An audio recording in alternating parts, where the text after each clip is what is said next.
वह कृष्ण के मुंह से लगाया और केले की गिरी नीचे फेंकी और केले का छिलका जैसे कृष्ण के होठों से लगाया है, मेरे प्रभु केले के छिलके का प्राशन करने लगे, पाने लगे, खाने लगे। जब आधा केले का छिलका खा लिया, काकी जी पूछती भी हैं, बोले कन्हैया कैसे हैं केले के छिलके, मीठे हैं ना, अच्छे हैं ना? वाह काकी जी कितना आनंद आ रहा है, बड़े अच्छे हैं, बड़े मीठे हैं।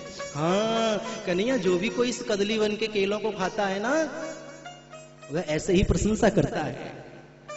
और खिलाऊं? काकी जी पूछो मत, बस आप खिलाती जाओ।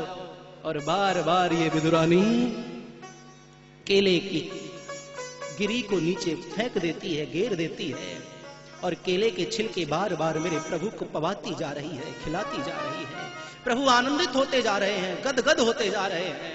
कम से कम 30-40 केले के छिलके मेरे प्रभु को पवा दिए। मेरी धन्य है।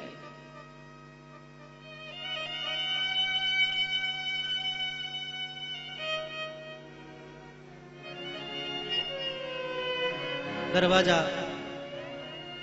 खटखटाया, विदुर जी ने, ध्यान भंग हुआ है। विदुरानी दौड़ी दौड़ी गई हैं और जाकर के जैसे ही दरवाजा खोला, विदुर जी देखने लगे, अरे तू अभी नहाई भी नहीं, तूने स्नान भी नहीं किया, कन्हैया आने वाले होंगे। बोले आने वाले नहीं, वो तो आ गए हैं। जैसे ही साइड से हटी हैं, विदुर जी ने दर्शन किया, देखा नीचे से केले की गिरियों का तो ढेर है, केले का छिलका एक भी नहीं, कुछ केले बंडल में लगे हुए हैं। ऊपर दर्शन करते करते मुखारविंद का जब दर्शन किया, विदुर जी को समझने में देर न लगी, क्योंकि अभी भी होठों के मध्य में एक छोटा सा केले का टुकड़ा, जिसका प्राशन मेरे प्रभु बड़े प्रेम से किए जा रहे हैं, कर रहे हैं। धन्य है, बड़े प्रेम से पाए जा रहे हैं। विदुर जी ने जब इस दृश्य को देखा, विदुर की आंखों से झरझर अश्रु बह निकले। अरे विदुरानी, तूने ये किया क्या? ना जाने ऐसे कौन से सुंदर कर्म हुए जिसकी वजह से कृष्ण हमारे घर आए, हमारी कुटिया पधारे, और तूने उन्हें केले के छिलके पवा दिए। विदुरानी को जैसे ही ध्यान आया, देखा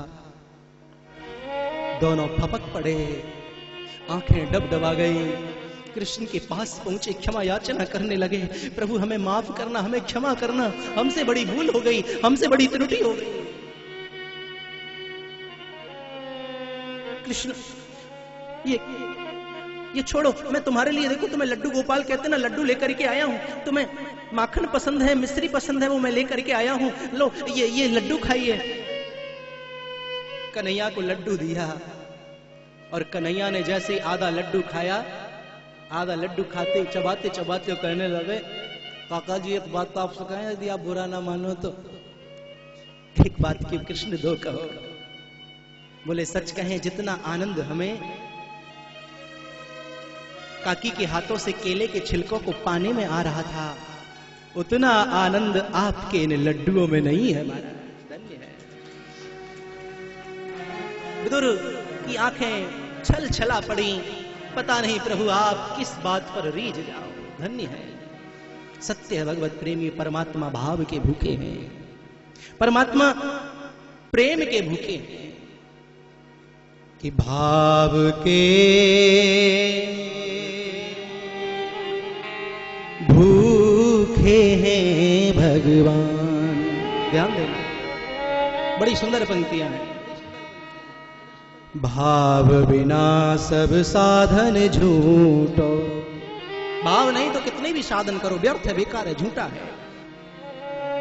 विरथा सकल विधान, भाव नहीं तो हर मंदिर में दिखत बस पाषाण। भाव नहीं है तो फिर पाषाण है, वहां पत्थर है महाराज। भाव से ही प्रतिमा है, भाव से ही भगवान है, मूर्ति है। भाव